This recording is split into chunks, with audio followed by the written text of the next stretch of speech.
அம்மா உணவு யாரும் பொதுமக்கள் சரியா பயன்படுத்துறதில்லை. ஒரு அம்மா உணவகங்கள் மூலமாக 1 லட்சம் ரூபாய் ஆகுது ஒரு அம்மா உணவகத்துக்கு நஷ்டம் ஏற்படுது.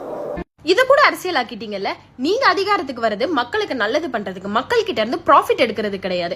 அம்மா உணவகம் ஒழுங்கா யூஸ் பண்ணல, அதனால நாங்க க்ளோஸ் பண்றீங்களே. ஏன் ஒழுங்கா யூஸ் பண்ணல? அங்க ஃபுட்டு ஒழுங்கா கிடையாது, அங்க ப்ராப்பர் மெயின்டெனன்ஸ் கிடையாது, அங்க இருந்த எம்ப்ளாயிஸ் எல்லாம் அனுப்பி விட்டீங்க. எந்த ஒரு பராமரிப்பு இல்லாத ஒரு இடத்துல எப்படி மக்கள் சாப்பிடுவாங்க? ஏன் அதே அம்மா உணவகம் தான் இப்ப மறுபடியும் ஓபன் பண்ணிருக்காங்க. இப்போ 1,50,000 பேர் அதனால பெனிஃபிட் அடையறாங்கன்னு சொல்றாங்க. நீங்க க்ளோஸ் பண்ணதுக்கு காரணம் அம்மாவோட லெகசி அகைன் கண்டினியூ ஆயிடும்.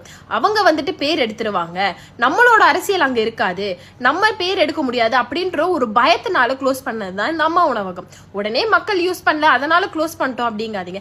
சரி, நீங்க க்ளோஸ் பண்ணீங்க, சரி பெருசா யூஸ் பண்ணலன்னு எவ்வளவு பேர் அதனால பெனிஃபிட் அடைஞ்சாங்க? எவ்வளவு குழந்தைங்க இருந்தாங்க, எவ்வளவு முதியவர்கள் இருந்தாங்க, எவ்வளவு தினக்கூலியாளர்கள் இருந்தாங்க, எவ்வளவு நோயாளிகள் இருந்தாங்க. இவ்வளவு பேர் பெனிஃபிட் அடையறாங்க அப்படின்ற ஒரு விஷயத்தை விட்டுட்டு உங்களோட அரசியலுக்கு, உங்களோட ஓன் ப்ராஃபிட்டுக்கு உங்களுக்கு எந்த ஒரு பெனிஃபிட்ஸும் இல்லைன்றதுக்காக நீங்க அதே க்ளோஸ் பண்ணீங்க.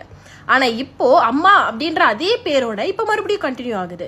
அதுதான் மக்களுக்கு நல்லது பண்ணணும் அப்படின்னு எண்ணத்தோட வரவங்களுக்கும், தனக்கு தானே நல்லது பண்ணிக்கணும் அப்படின்னு எண்ணத்தோட வரவங்களுக்கும் உள்ள வித்தியாசம்.